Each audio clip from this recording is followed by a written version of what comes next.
All right, welcome in. The Cowboys media is buzzing about rookie Donovan Ezeraku, but the team itself is hyping another young edge player going into 2025. Turnovers at week 1 of Cowboys camp. Is this more of a good sign for the defense or a concern for the offense? Leave a comment down below. Let's discuss. Speaking of Cowboys training camp, are the Cowboys just horsing around here or what?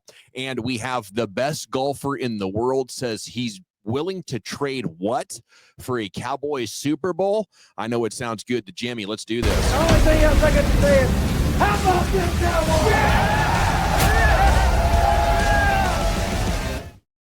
All right, we have so much Cowboys content here for you on How About Wow, all the top Cowboys news and storylines. I'm Gavin Dawson from 105.3 The Fan, home of the Cowboys, 2 to 7 weekdays.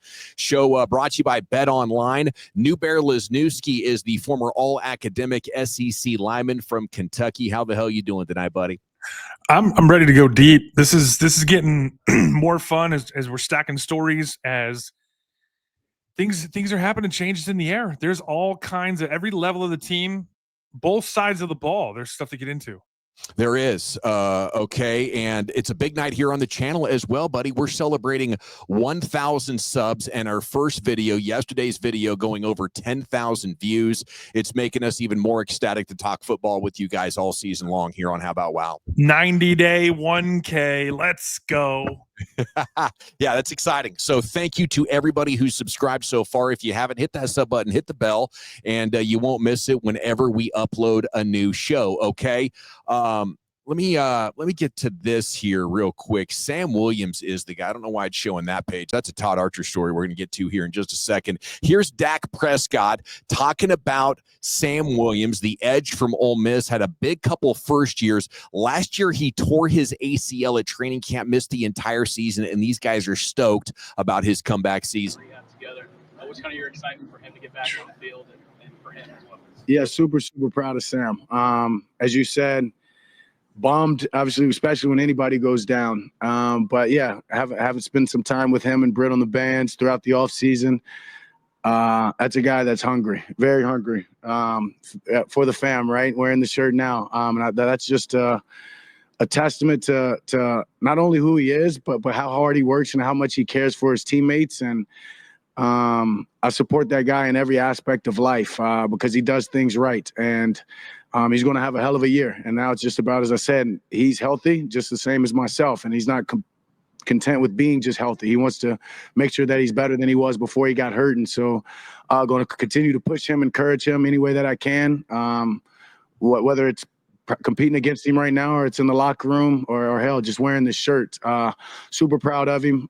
He was recognized for the Defensive Golden Whistle Award. And that's a testament to the guy, who works hard of getting back from injury. And so he'll probably be one of the guys. I mean, he'll be a guy that I'll probably vote for on the Ed Block, Courage Award. And so super proud of him. And I know he's just getting back to himself, and it's only the beginning. It's totally awesome because the guy is possibly the most talented football player on the team coming back from injury. You don't know how that's going to go, but we have Dak Prescott. The other day it was CeeDee Lamb talking extensively about Sam Williams and Brian Schottenheimer as well. I think he kind of became the forgotten man because he had some discipline issues, on the field and off the field as well. And you just haven't been sure about the professionalism and the behind the scenes stuff on Sam Williams because of his background as an amateur player before he arrived in the Cowboys. But, I think what they're so happy about is that Sam has become a professional and a man in his 3+ seasons here with the Cowboys. And now he, perhaps has the level of discipline and work ethic to get the absolute best out of his talents. One of the things that almost gets forgotten about because we focus so much about the injury and the comeback from that is this guy still hasn't played a whole lot of football. And not just in the pros. I mean, this guy was a basketball player, right? Football was almost an afterthought for him until the very last minute in high school. And then he was a JUCO kid who's on a ramp to Ole Miss, and he breaks out as super senior. And you look at him and you take all that into consideration, and then you go 6'4", 260, 4.46. And he plays. I mean, what did you tell me he said he clocked at? Okay, he's right here. He'll tell you himself. Feel great. I had a little incident where I bumped knees with another player, but other than that, I mean, it's straight. Like, I don't feel it. I feel like I never had an injury. I mean, 6 days a week, what, this would be 11 months. It's put in the work. I feel great. Fantastic. No soreness, no aches or nothing. I'm running, I'm in, 22 miles per hour, 260. I mean, that should tell you that. So. He's clocking 22 miles an hour at 260. Is that humanly possible? I don't know, but I guess if anybody could do it, Sam could. What's a giant cheetah? We're gonna have to invent a new kind of animal. I mean, when you start talking about cheetah, Tyreek Hill, where he topped out last year, this would make Sam Williams, a 260-pound edge, faster than cheetah. Yeah. And he's the complete football player as well. This isn't a guy who just rushes the passer, or it's a guy that's going to help you on run defense. And if he can live up to the expectations that the Cowboys have, you're talking about edge rushers just coming in waves and making it unfair. And again, the potential to move Micah Parsons around and do different things with him. If you got Williams and Ezeraku and Nealon and Fowler, this is an absolute riches. It's a plethora of insane talent, not just pretty good talent, but the highest of NFL talent you can get is assembled on this Cowboys edge. So then begs a serious question. Of all the guys that we're looking at who are still listed in red ink on ourlads.com, is this the one that you think has the potential to have the biggest impact? If you could only pick one guy to come back from injury and play as good as he could play in 2025, is it Sam Williams? Yes, I think he's got the best chance, and I think the reason is the amount of time that we've seen him in the NFL already on a per snap basis. Highly efficient production in his 2 years. But more than that, he has had a full year to recover now. Siobhan Ravel, Trayvon Diggs, DeMarvion Overshone, those injuries happen pretty late in the season. So they're trying to get to be on that 8 or 9 month recovery timeline, where Sam Williams, by the time we get to week 1, I think is going to have 13 weeks behind him. And to hear him right there, did you hear the beginning of that clip where he's like, I don't feel any pain at all? Yeah, I never had an injury. No, the soreness and the stiffness, when you're going through the stuff and you stop feeling pain, and then you go through that and you're like, oh, I'm measuring, right? Because they measure it every week, if not every day. Like with my thumb, I touch the index finger, touch the middle finger, touch the ring finger, and then it's how many millimeters away is it from this, and how much is the grip strength. Like they do that with every body part, every week, every day. And now you have counting stats, just like we talk about, the ramp that you get on as a player. There's a ramp that you get on in rehab. It's not just a count down, it's a ramp up. And what's so fascinating about this is Diggs might be, and you could talk about corner being as premium, if not more premium of a position, but dudes don't fall off turnip trucks at 6'4", 260 going 4.46. No, it's he's just built totally different, and there's some guys who just have a magical combination of genetics, and it's crazy in a professional sport that some guys can stand out as remarkably different. Like Jackson, Des Bryant, Reggie White. And there's 1% of 1%. Yeah, it's crazy when the guys that can make pro athletes look like the rest of us, are out there killing it. I know you were like that probably in Pee Wee and junior high and high school, right? I mean, you were just like on a different planet. What's funny about that is, like, I think I was almost this size at a certain point. I just stopped going up. I got size 15 feet. I went horizontal. And I tell my wife all the time, if I was 6'5", we wouldn't know each other. And she reminds me that I lose in that situation. And I just agree and keep it moving. Right on. Okay, speaking of keeping it moving, up next here on How About Wow. Everybody knows Todd Archer, one of the best NFL beat writers out there. He's been on this Cowboys beat for a long time. And he's got this Dallas Cowboys training camp basically blog where every day he's updating stuff. And today he wrote about the turnovers. And in 3 practices, there's been 7 of them, 4 interceptions, 3 forced fumbles. And actually it's 9 takeaways. Yeah. My bad. 5 interceptions and 4 fumbles. And linebacker Kenneth Murray Jr. in here saying that's just our standard of defense. That's what Coach Flus has come in and put down. So that's what we're upholding. That is a lot of them, And Brian Schottenheimer just the other day at the presser was talking about we're going to be amongst the best teams in takeaways in the league. He thinks it's going to be the top takeaway team, and Eberflus has a strong history of having those kind of defenses. Whether that was with the Colts or the Bears, that was one thing that he consistently does well: get the turnovers and stop the run. And this team was really good at takeaways in 2023 under Dan Quinn. In 2022, they were pretty good as well. I just wonder, I feel like the pass rush is going to be there. You have pretty good safety play. I don't know if you're going to get any of that stuff from linebackers. Like Eric Hendricks had really good ball skills last year. Obviously, with Trayvon Diggs out right now, that could be anywhere between 4 and 8 interceptions. Deron Bland is good. Kyle Elam is not. And then I'm hearing Kamon Hall is still the leader in the clubhouse to be the starting slot corner. He did have 5 picks his senior year at UNT up there in Denton.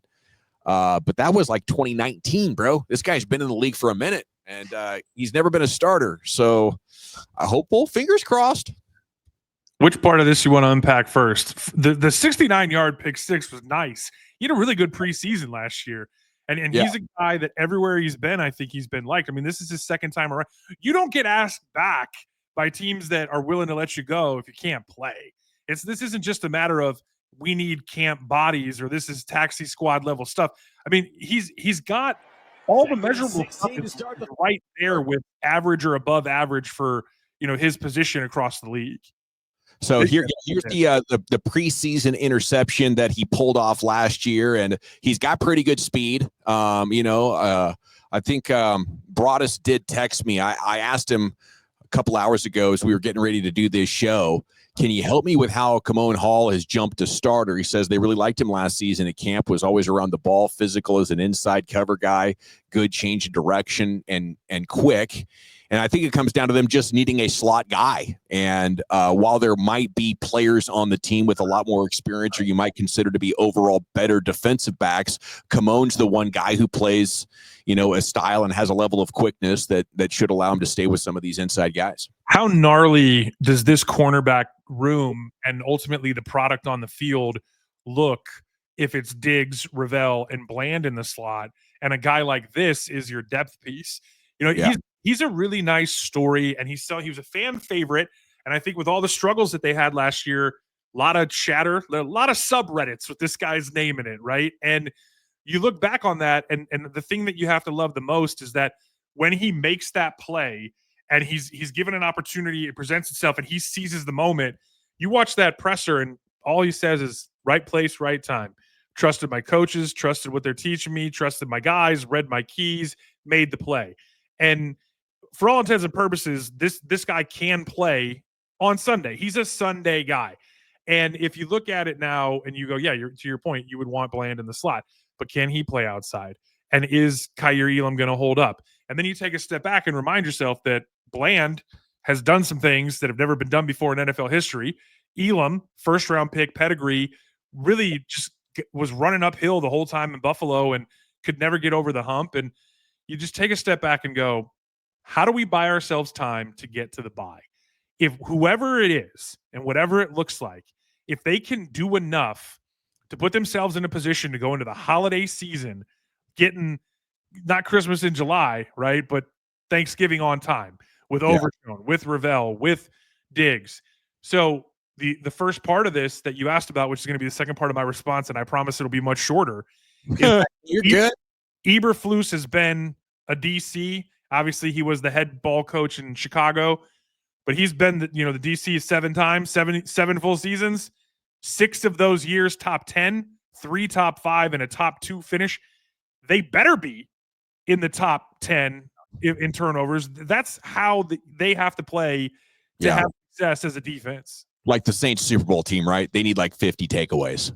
And if you do that, not only are you giving your team more shots to take shots with GP and CD and company, you're also at a certain point going to put the other team on the ropes, and you're going to change game flow and game script, and you're going to get other folks chasing. And if this is a team that can play from ahead, even with all of the corner problems, that's why I asked the question about Sam Williams. if none of the guys that we hope are the guys when the playoffs come calling aren't the guys until real close, until the playoffs come calling. Might be time to play Sam Williams at corner. Is that where you're going? But if the front seven Might be the fastest one. if the front seven is just eating dudes for like if they're right. just tearing dudes up, then you can get by with a little bit less at the third level.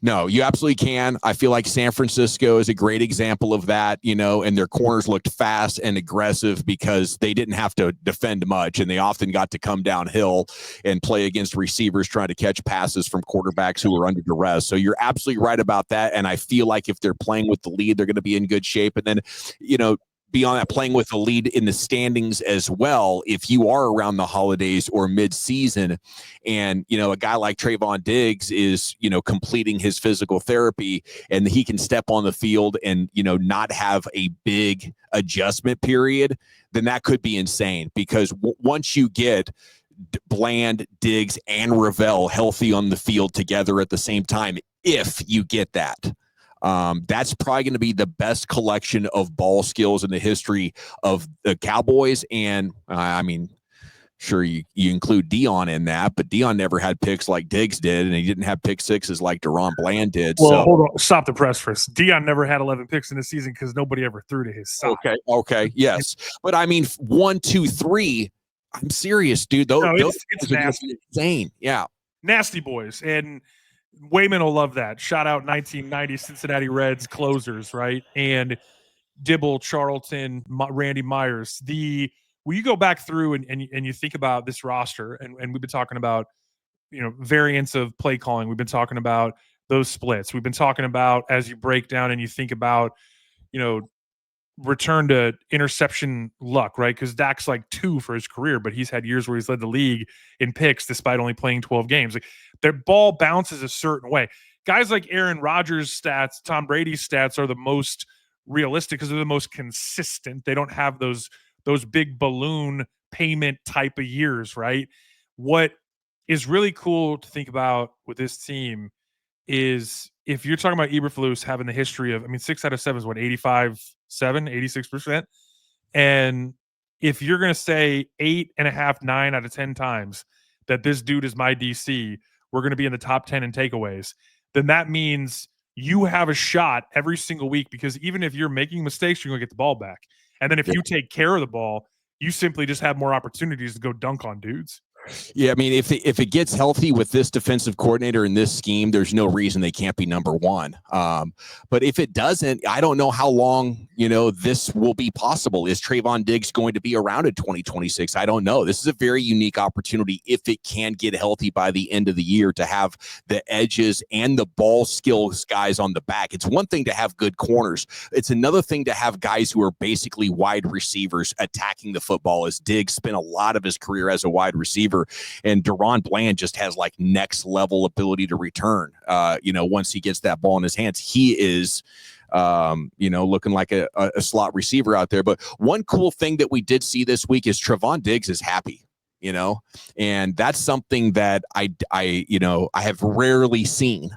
But that's the gravity of the Brian Schottenheimer culture, bringing everybody along for the ride. And even though maybe Jerry's firing shots at him, it's just so fun around Oxnard that, Trayvon said, I'm happy. I want to be here long term. So, maybe there's the possibility that you could you pay DaRon Bland while Trayvon Diggs is paid and also re-sign George Pickens? Probably not.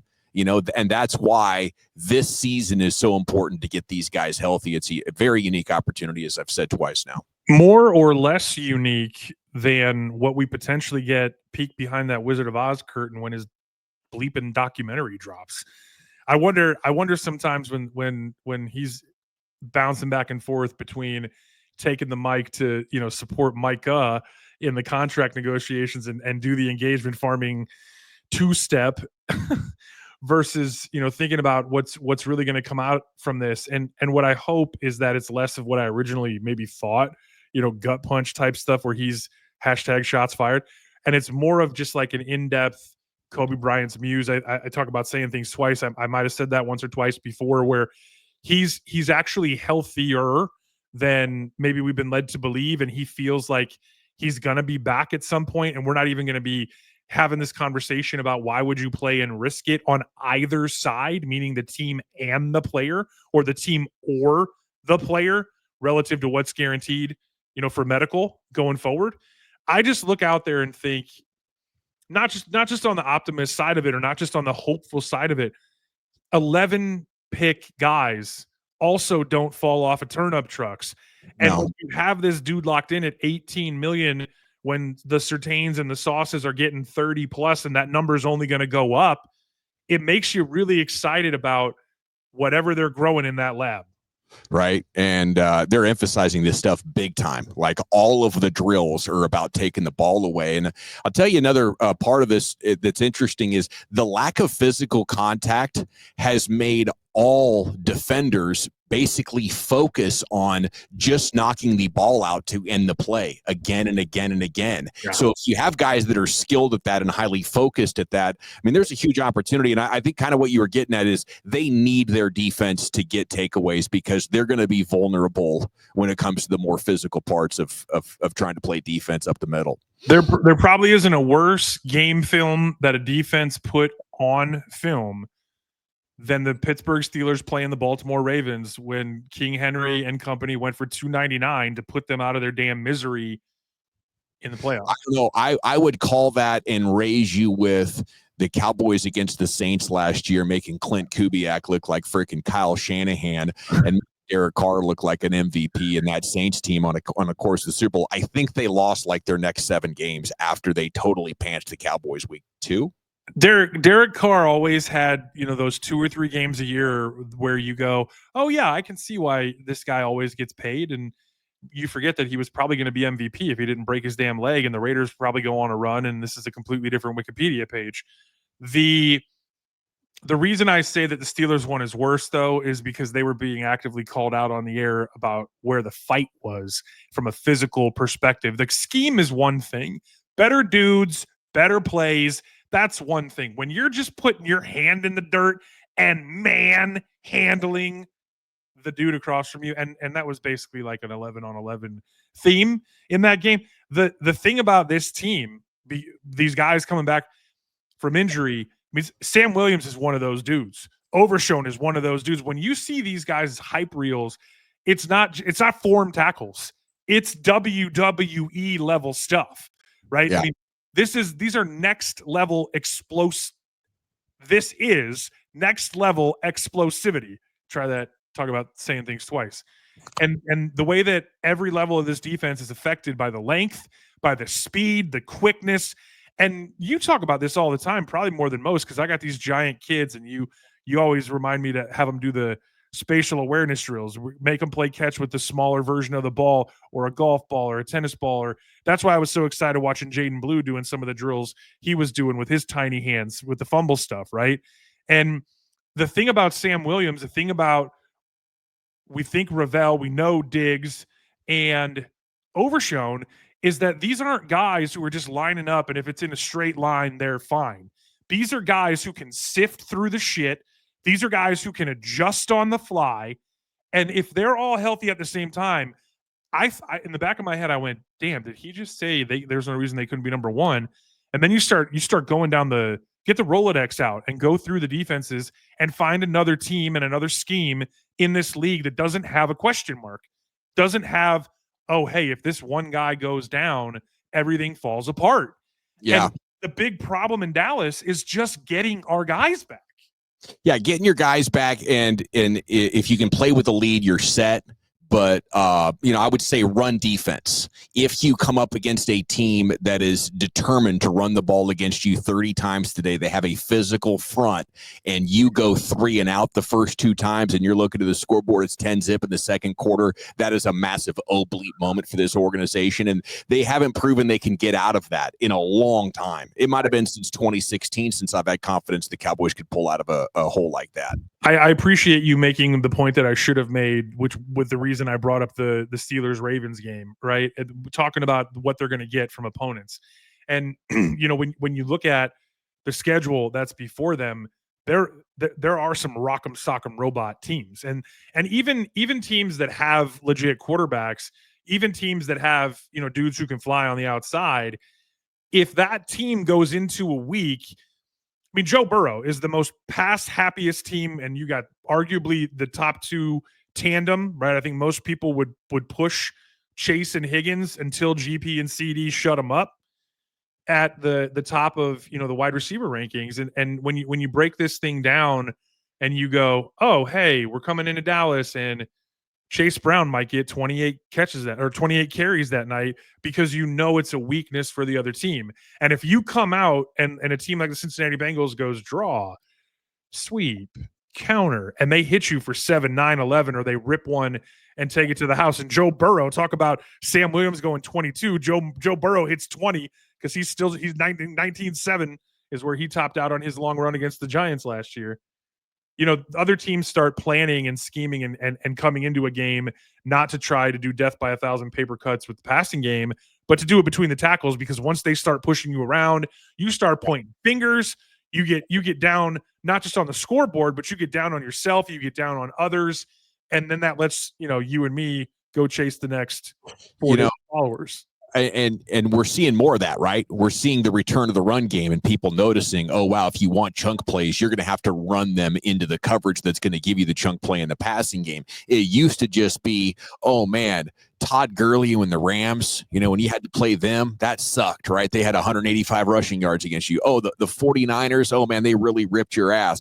Now it's like, dude, every other week, you're coming up against a team that is trying to rebuild a running game or is invested in a running back or has a running quarterback. It's just, there's so many ways you can get God if you're weak against the run, and the coaches know it. The problem is there's not sexy return on investment when you spend money or you spend high draft picks on guys that stop the run, is there? They're not going to take the ball back to the house. They're gonna maybe plug some holes, and if fans are at home watching the game, they might watch all 17 and never know the guy's name, unless the broadcasters really make a big point out of it. So I think there's a lot that goes into the economy of who the star players are. They mostly revolve around big plays in the passing game. And, there's not enough marketability around those players. So you have to get lucky, with your 7th round picks on a one technique defensive tackle, or the $1.5 million you spent on a 34-year-old guy trying to come back from injury who was once something of that position, like a Linval Joseph who, blew up in their face last year. Sometimes they get it kind of right and you get around average play for cheap investment. But until the Cowboys look at that and say, well, that's our biggest weakness, we got to go get an all-pro for this. Where's Ndamukong Suh playing right now? Can we trade for him? And, until you look at like, who's the modern Gilbert Brown? We need that guy here, and then we can go win the Super Bowl. Until you start team building like that, I think you're asking to get lucky or to have a 2007 Saints situation happen to you where you get all the big plays on offense. Maybe you get some breaks in key playoff games and you're turning the ball over. And I just, I hope that the players that we're going to see next week in Oxnard can give me some confidence that maybe they found that mix. Because damn it, there's a lot to like about this team, New Bear. I brought up the Bengals and, thinking about this year and assuming Dak's healthy. If you remember last year, that Bengals game, everyone remembers it came down to the play that Chase made on the intentionally underthrown or inside ball where they were reading each other's body language for the walk-off, basically. And, in that game on that night, Burrow did throw the ball 40-plus times, and I think Chase Brown had half as many carries as I was potentially calling for. And what was fascinating was on the other side. Dowdle had arguably his best game of the season. He had like 130 on 18 and his longest rush of the year, which was still only 27 yards. And Cooper Rush was able to do just enough to keep a team around where, the Bengals probably thought they were going to come in here and walk all over those guys. So they just kind of went about their business, did what they do. Burrow hits like 75% and, helps win your fantasy league that week. The opposite is also true, right? Like when you start talking about pushing dudes around and manhandling folks up front, like the other side of the ball, the big question with this running back room and thinking about how so far for the first few days it doesn't look like we're going to get a clear picture until right up to the beginning of the season on the Cowboys side. Yeah, no, you're right. It's I guess that picture will start to unfold Sunday when we get in pads. And then there's going to be a joint practice with the Rams coming up in the not too distant future. Okay, up next here on How About Wow, are the Cowboys horsing around too much in Oxnard, California? That's what some frustrated fans are saying, as this video of them riding hobby horses or playing Quidditch or something here is Harry Potter style. What do you make? Let me hear this.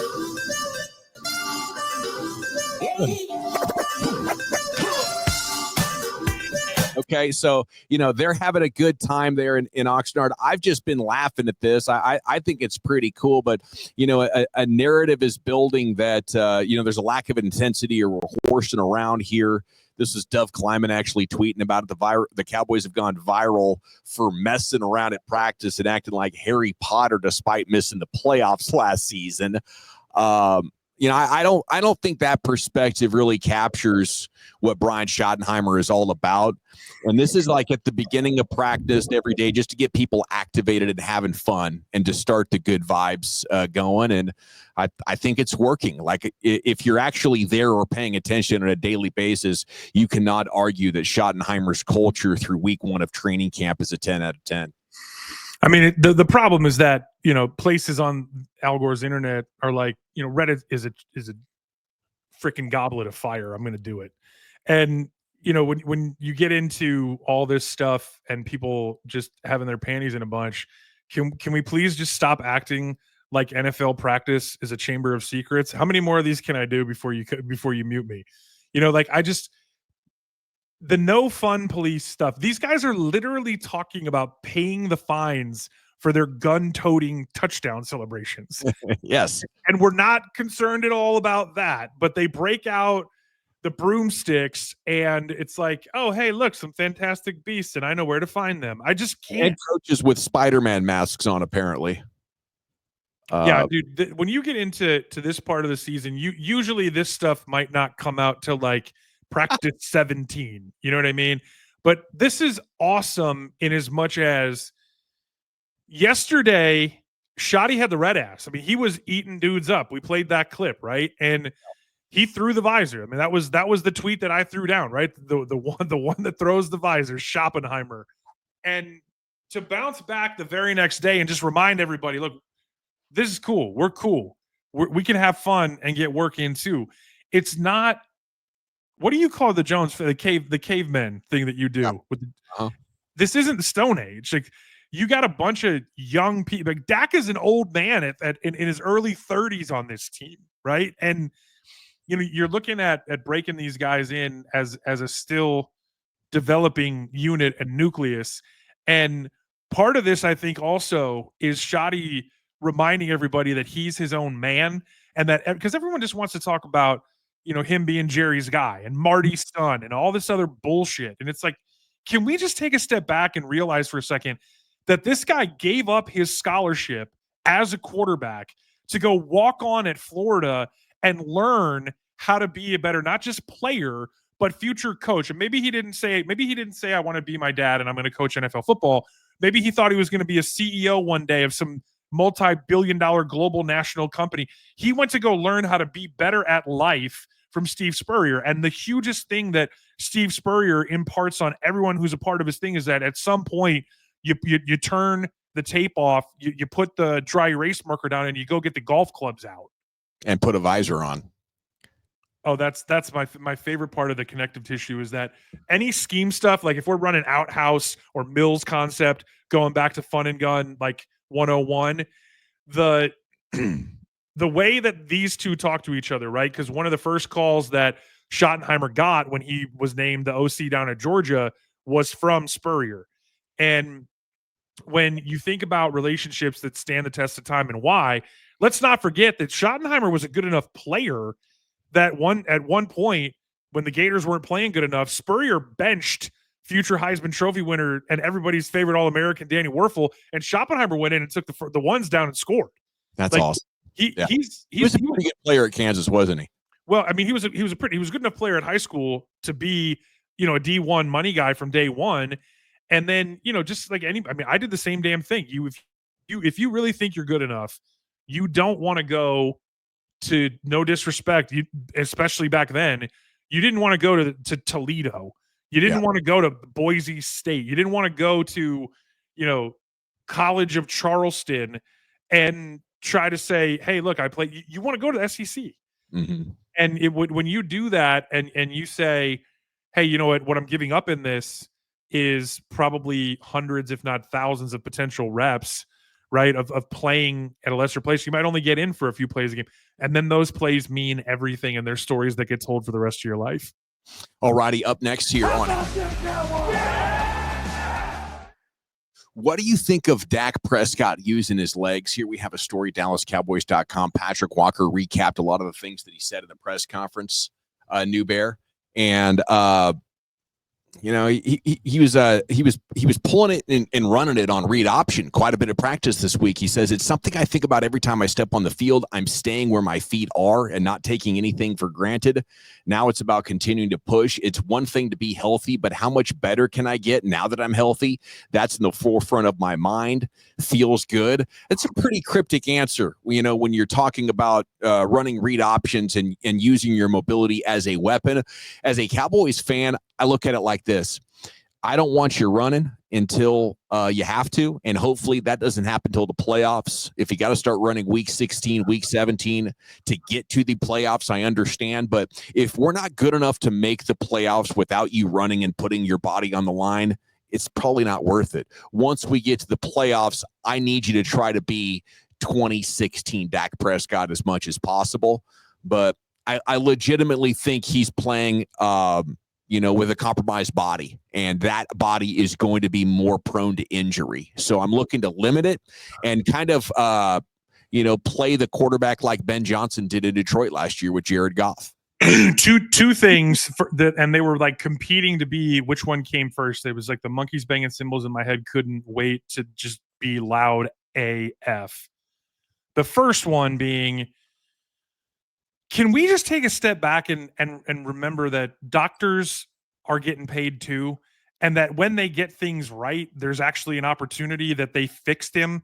And I know you want to get into the ankle, and that's always the default part of this, because once the chain falls apart, right? When we break down, when the machine breaks down, the team breaks down, and that's true, and we both know it. I mean, I'm suffering stuff, and you're suffering stuff from things we did when we were kids, from things we did into midlife crises, right? And he's a pro guy out there where when you look at the hip bone being connected to the leg bone and watch the things that have broken apart like paper mache in the pocket, fully blocked, and you're out for the rest of the season. But I keep having this thought, like, I gotta believe that the guy who did the surgery has a quote somewhere on his website, like, one of the best surgeons in the world. Maybe he got it right, and maybe Dak isn't going to be Mississippi State Dak, but he also doesn't have to. All right, so semicolon, other side of the sentence is Kyler Murray, Clayton Adams, 23, 23, 24. How much do I have left? 24%, 46, 60, 30%. Do the math for me. Somebody leave a comment and fix my math. They want variance, and they want to run Y arc, and they want to run pin and pull, and they want to run duo, and they want to run Q run. They're not going to run. And for the record, Kyler Murray was like 78, 80 carries last year. It was only, 5 or 6 times a game. It hasn't been for a few years, like I believe it was his second year before he tore the knee up, where he's running 111 times a year. But the threat of it, meaning that you have to respect it, and then also everything that you can literally throw and all the deep shots that you can take off of it, and also moving the target in the launch point and not letting guys line up as wide nines and just go hunt your quarterback. You got to make them pay one way or another. You got to make them pay. Ottenheimer told us that last year in Oxnard, New Bear. Didn't mean to cut you off there, but, I think the logical move against the modern defense is to run your quarterback a lot. But if you have these concerns about Dak, why not Milton more? Why not? And Schotty did talk about some Wildcat this week. Do you want that? What do you think? Sorry, finish. No. You got me, dude. And I'm geeked up, man. I had like second pre-workout before the show. I'm ready to go all night. Do it up. I'm actually like almost trying to kind of keep myself contained. I'm so excited for this time of year because I don't have to go sleep in a dorm with my feet hanging off the ledge. I just get to watch and talk and yell at everything. And this time of year is so much fun when football's in the air, because this where you're saying to yourself, well, Dawson, what have I been saying for all these months now? Joe Milton isn't a running quarterback. Joe Milton doesn't want to be a running quarterback. Joe Milton didn't run the ball, even like Hendon Hooker before him at Tennessee, where they run the quarterback. And then you go, okay, well, hey, buddy, on your rookie contract, we have a $60 million man. Do you want to play this year, or do you only want to hold a clipboard until he gets hurt? Let me show you some Taysom Hill film, buddy. And oh, by the way, we're not just going to put you in and run Wildcat where you're literally running quarterback power or handing the ball off and getting your brains beat in. We'll put some wrinkles in there and we'll let you throw it. And we'll put some wrinkles in there. And it's not just going to be Tim Tebow jump passes on the goal line, right? Like Joe Milton is one of those guys like running around like Fran Tarkenton. We showed a few weeks back the Week 18 Patriots stuff.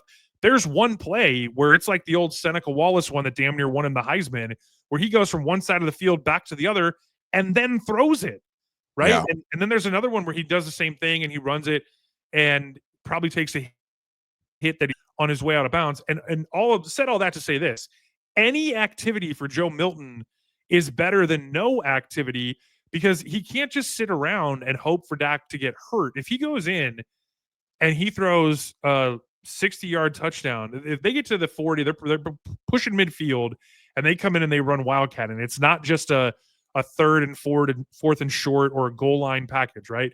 If they spring this on somebody in like week 4 and they think, oh, okay, here comes Milton, here comes quarterback run, or here comes Turpin on a fly sweep, and he actually pulls it and just throws a lob up to George Pickens in a one-on-one situation, even if he's not wide open and it's not a bust, even if Pickens doesn't do what Pickens does and come down with it, just the threat of that means that whoever you see next week has to spend 3 or 4 periods going, well, what are we going to do if they put in the game? Because then off of the bomb, they're going to give it to Turpin. And off of that, Milton's going to keep it. And off of that, they're going to sneak Fergie on a Y hide. And the other team just has to waste time.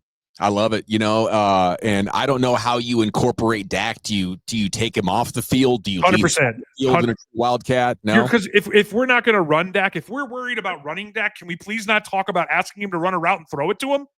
Man, I think he could catch a ball and get you 8 yards though if the corners just bail off him to come inside to try to stop Milton. I like Dak out there. I think that adds another layer of WTF for the defense. No, because all I have in the back of my head is Aaron Rodgers on a reverse to Devontae Williams, and then Aaron Rodgers gets lit up, and then Devontae Adams, I don't even know what I just called him, gets lit up, and everyone just gets their clocks cleaned.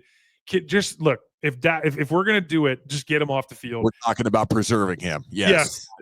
But I see the thing I love about Schottenheimer in this new offense is they're looking to ask questions of the defense at every turn, so you can't rule this stuff out anymore. The first time in forever, I think, with the Cowboys, you have a real creative scheme and a guy that trusts his ability to coach it and get the players to execute it. A lot more How Bout Wow coming up, man. We have updates on Terence Steele. We have updates on Jaden Blue. He responds to the lazy allegations, okay? And we have some McClay audio, but before we get there, do have to tell you How Bout Wow is brought to you by Bet Online, my favorite online sports book for a long time. They have the best NFL odds, the best player props. You can already bet preseason if you want to get in there and do that, but up to $250 in free bets and 100 free spins for all new accounts, and millions of dollars are given out every month in their VIP rewards program. Is just an outstanding place for anybody, I think, in almost every state, but maybe Hawaii. You can get on in there and have some fun with Bet Online. Okay, up next here on How Bout Wow, we do have a Terence Steele follow-up. Last night, if you missed it mid-show, we got a text from Broadus, and we rejoiced because he's going to be okay. And yesterday at this time, before the Broadus text, all we'd heard that he had to leave Oxnard to get a better scan of his ankle. And we didn't know where it was going to go. But today we got the follow-up. It was from Jane Slater, NFL Network. Source tells me it is a high ankle sprain for Terence Steele, not considered a major injury. Will only have him sitting out a few days.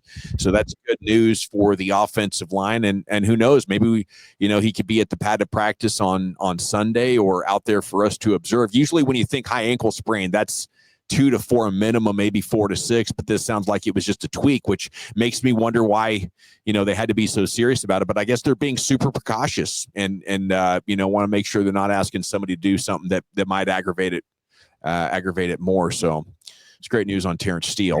Tremendous. I mean, you and I were sitting here talking, like almost debating, do we think it's hairline or do we think it, what could it be? Right. Cause when Justin Fields left the field, that was the breaking news. Like, Mike Greenberg, what did I say? I was talking about my favorite guy would be Edward R. Murrow. I mean, it was like an old school World War II report. I mean, the sky is falling. There's bombs over London, and it turned out like he was trending on Twitter again today because he was hopping around in drills, and it was like, Justin Fields is getting carted off the field, and then they literally show him looking like a human pogo stick today. Now, obviously, we won't see Terence Steele for a couple of days. Rest easy, big fella, and get back out there when you feel good. But the thing that we were talking about was if 4/5 of your offensive line can at the very least do one thing really freaking good, then you can help mitigate any of the learning curve, growing pains, what have you, with what is going on with the left tackle battle. Yeah, and some of that's going to be mitigated by just running. Like the pass reps, you're like looking for a needle in a haystack for a good one, and we'll show some of those maybe in a show this weekend. But when in run plays, he's gliding out there, boy.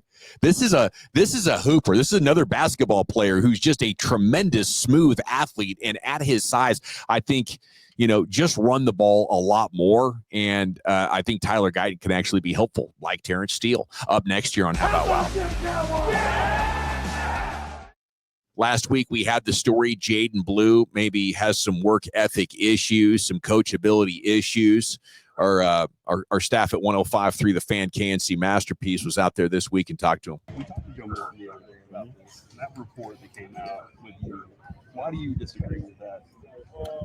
Man, because I think I'm a hard worker. I mean, of course, me coming to the league, I know that nothing is going to be easy. So my mindset, coming from college into the league was that I would try to outwork, anyone, next to me. So, all that is just noise to me, and I kind of look at it as a positive thing because, it pushes me and it brings, the best out of me. So, I mean, I don't really, see nothing, of it, but. It's just something to fuel me every day. Making a positive out of it, using him as fuel. Will McClay also joined the KNC Masterpiece. That's 10 to 2 every weekday on 105.3 The Fan. If you're out of town, you can catch it. Dallas Fan Cam on YouTube, and I'm on 2 to 7 every weekday, 5-hour show there with the G-Bag Nation.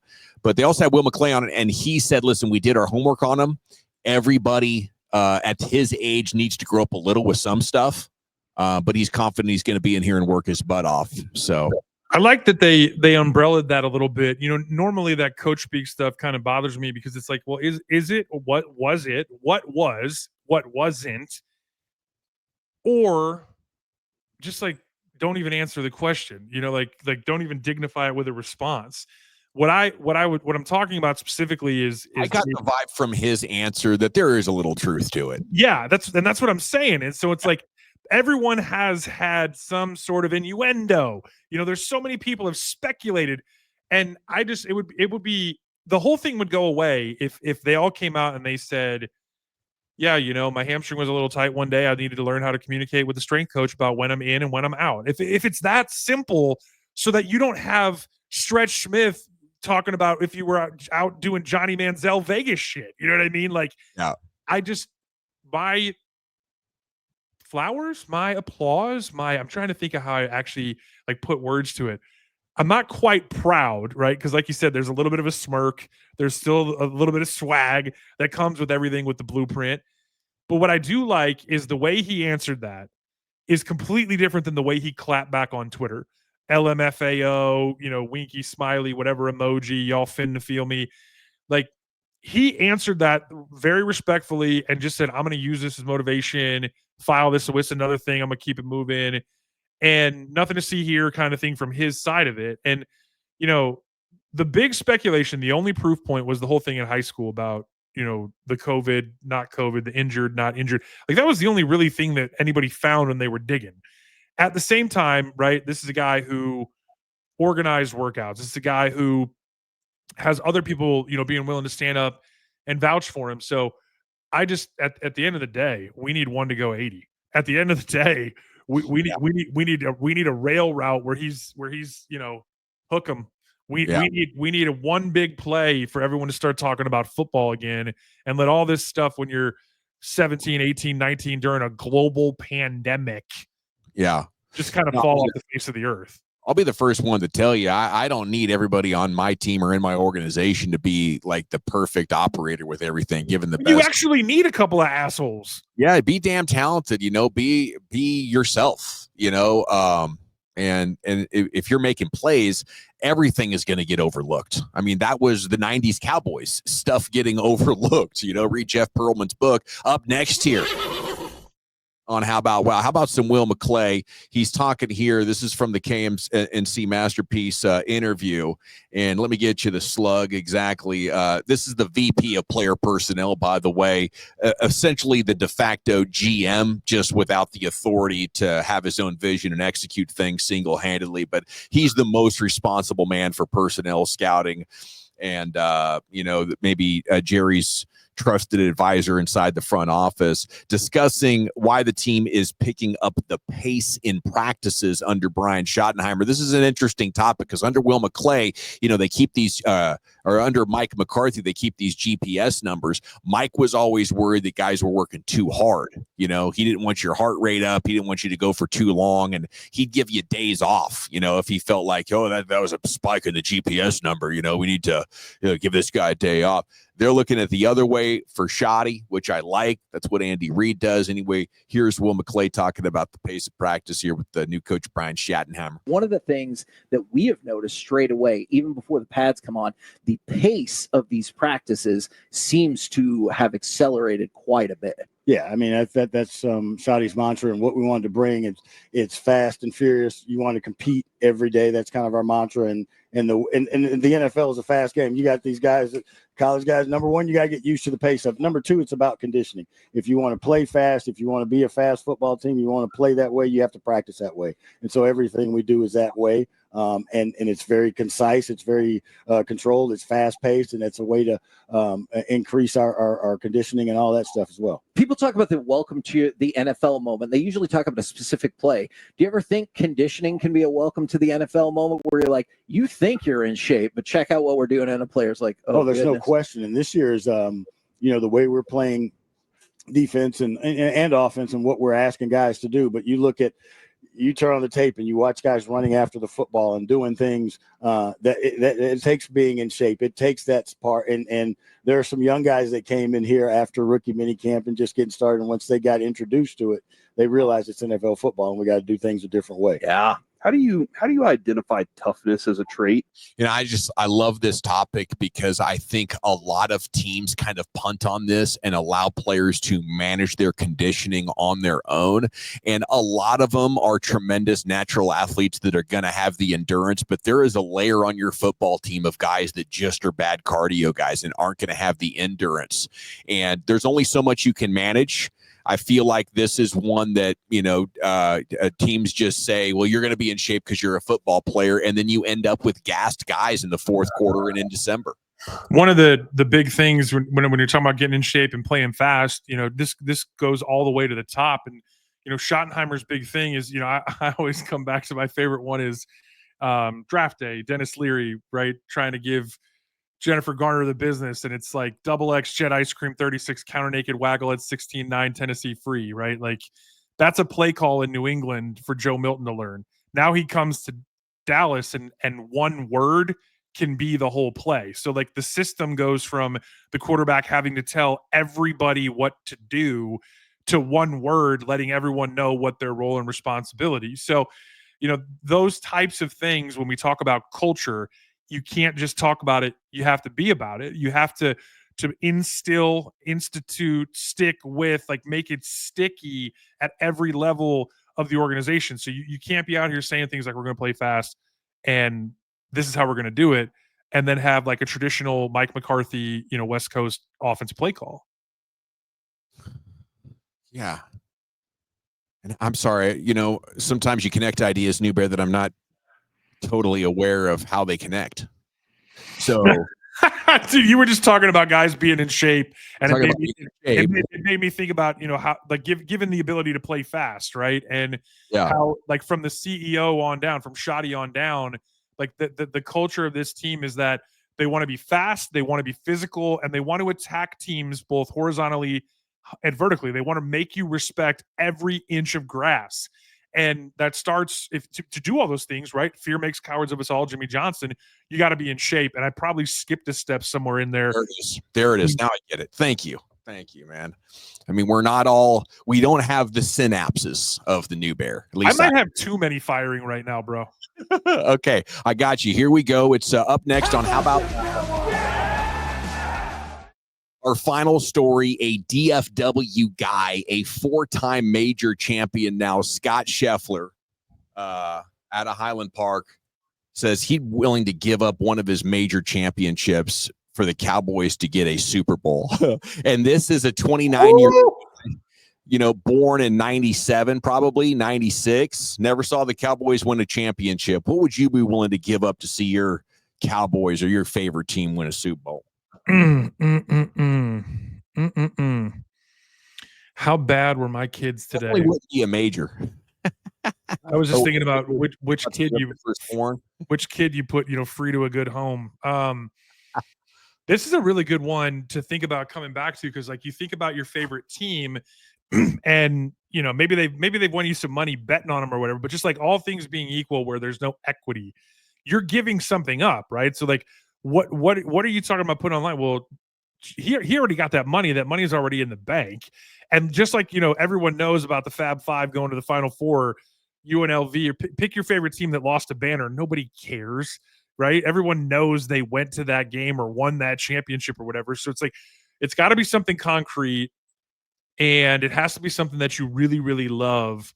So like, do you say, your Jason Witten jersey that's still new with tags that you won on eBay for $20 and it was $170 new?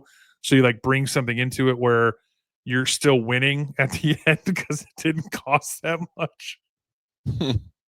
Yeah, I guess I looked at it like, I want my team to go earn it, and I want the mystery of not knowing when it's going to happen. I think those are very important parts of a fan championship experience. So if I trade something of mine to get it, I know it's coming. I know they didn't earn it. I think that would be a hollow championship.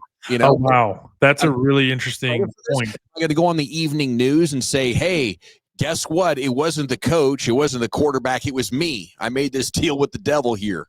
Where you got your, that's not going to happen. So it's just a bizarre concept to me. This is really interesting. If you think about like, what if Tiger Woods made a deal with the devil and was like, if insert your team won, I would be good with my knee going out one more time, and I can't win another major and chase down, Jack Nicklaus's. But then to your point, like, you still know it's coming. You just don't know when. Like, what if he just made the deal where he was like, at some point he's going to miss a putt or shank a ball into the water. He doesn't know when it's going to happen, but he's just saying, this is what I'm willing to sacrifice. Right. Like, yeah, I don't know. What would you like put on the chopping block? Like, would you give up Xbox for the rest of your life? Would you give up poker for the rest of your life? Soccer? I mean, at this point, yes. I think I'd be willing to give up quite a bit because of what that would mean, the tremendous windfall, the amount of attention, that a Super Bowl would bring. This is already the best place to work in the entire world, covering the Dallas Cowboys. But could you imagine that, like, times 1,000 with people flying in from around the country to go to the Super Bowl parade? And they repeat, and how do they run it back, or go get Arch Manning, like all the different elements that, I mean, it just magnifies all of it. You know what's funny about this concept is the story for the 90s of Jerry Jones talking about he made a deal with the devil to get that third one. You want to watch it real quick? Absolutely. Go. How important is this next Super Bowl to your legacy? The third Super Bowl that I had a chance to be involved in, I made a deal with the man upstairs and said, if you'll just do it for me, I'll never ask again. After winning This the will third. be it. If you'll let me win this third Super Bowl, I won't ask again. Dallas Cowboys win their 5th Super Bowl. It seems like the man upstairs might have taken him up on that offer, New Bear. Hey, man, if God is real, and I hope he is, and we're talking about, I mean, Jerry didn't put anything on the line. He wasn't sending, an oil deposit that no one else knew about to the man upstairs as a future kickback. You know what I mean? Like, it doesn't work like that. You don't just get to ask and not sacrifice. What did he sacrifice? Okay, so he sacrificed not asking for any ever again. 30 years. So this is where Schefter's thing works, because, or my idea about not knowing what it's. So he said, give me this one and I won't ask again. But he didn't know he was going to have to suffer for. Maybe he thought he was going to get hit by a bus the next day.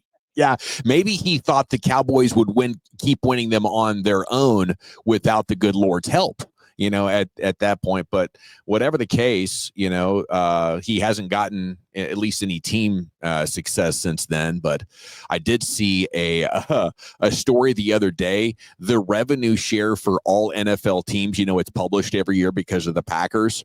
It's $430 million. That's just like off the top league revenue. Independent of, he must be like clearing over $1 billion a year. So annually, right? Oh yeah, annually. And I just thinking back over time of 30 years of suffering, and then you go, well, how much do you suffer if you're pulling in $1 billion a year? Like you can buy a lot of things. And then you go, well, winning is the only. Tom Brady always said, right? What's your favorite Super Bowl? The next one, right? Well, I think that's what separates the great competitors from like a football business person, and that applies to a lot of players as well, maybe even some coaches. I'm in this game, and I'm kind of drunk off of the wealth that is created for me, and I can't wake up and get motivated. Like, who's still motivated once you get to the top? It's the managing success. That's why Jordan won his first 3, retired. He lost interest in competing. And no, do not do that. 2 things happened. His father was murdered. He was wrecked. Well, and he wanted to go chase his childhood dream. And also, David Stern suspended him for 18 months for gambling, and it's the greatest conspiracy ever. Why doesn't anybody else win more than 3 in a row? Do you think they would have beat Hakeem Olajuwon and the Houston Rockets? Would they have won 8 in a row? Well, I mean, I guess with my theory, the hunger had dissipated to a point that Jordan didn't even want to pick up the basketball anymore. No more challenges, so no for you.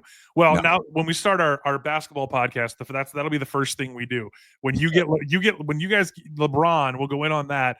We'll just spend hour after hour after hour of me being a petulant little 10-year-old arguing with you about Michael Jordan.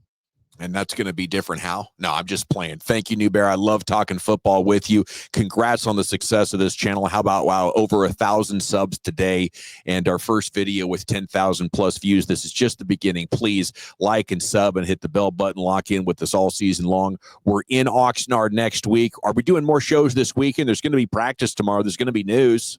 If there's news, we'll be in the StreamYard. All right. For New Bear, I'm Dawson. Till tomorrow. How about, wow?